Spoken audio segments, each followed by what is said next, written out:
ce nouvel épisode du format vidéo de l'Institut français Stuttgart, un auteur dans ton salon. Aujourd'hui, j'aimerais vous parler du livre de Lola Lafont, La petite communiste qui ne souriait jamais, publié chez Actes Sud en 2014.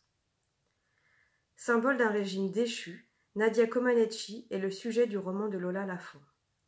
L'auteur revient sur le parcours atypique de cette jeune gymnaste roumaine de 14 ans qui, en 1976, aux Jeux Olympiques de Montréal, a décroché pour la première fois dans l'histoire de la gymnastique la note maximale aux barres asymétriques.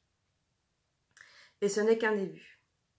Un nouveau record pour cette jeune fille prodigieuse qui va devenir un mythe, une enfant éternelle qui ne cesse de repousser les limites du possible et de la gravité.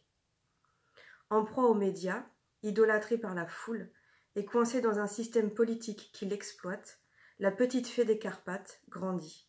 Elle continue d'être jugée, même en dehors des salles de gym. Elle accompagnera la chute du régime communiste jusqu'aux dernières heures et réussira à fuir dans le plus grand des mystères. Dans ce livre bouleversant, Lola Lafont met en regard à la fois la légèreté de cette silhouette musclée, la pureté et la clarté de ses gestes, avec la dureté des entraînements, la pression des entraîneurs et l'exigence qu'elle s'impose à elle-même. Mais que se cache-t-il réellement derrière ce visage qui ne sourit jamais ? Bien plus qu'un hommage à cette championne, c'est finalement un livre sur l'image de la femme que signe cet auteur. Un livre sur les injonctions faites aux femmes et sur leur image bien trop souvent instrumentalisée. Je vous invite à découvrir ensemble quelques lignes de ce roman. Le panneau électronique affiche Comaneci Nadia, Romagna, suivi de 73, son dossard. Et là où il devrait y avoir sa note, rien. Le public s'est levé et de leurs 18 000 corps provient l'orage.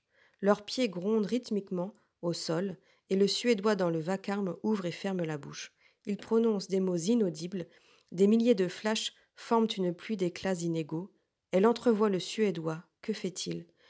Il ouvre ses deux mains et le monde entier filme les mains du juge vers elle.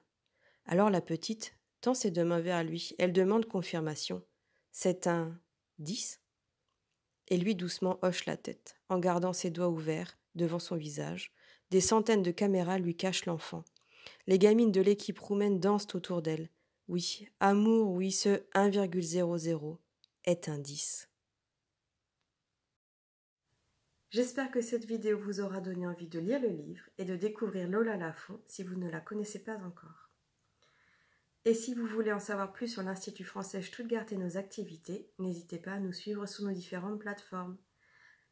Bonne lecture et à bientôt pour une nouvelle vidéo.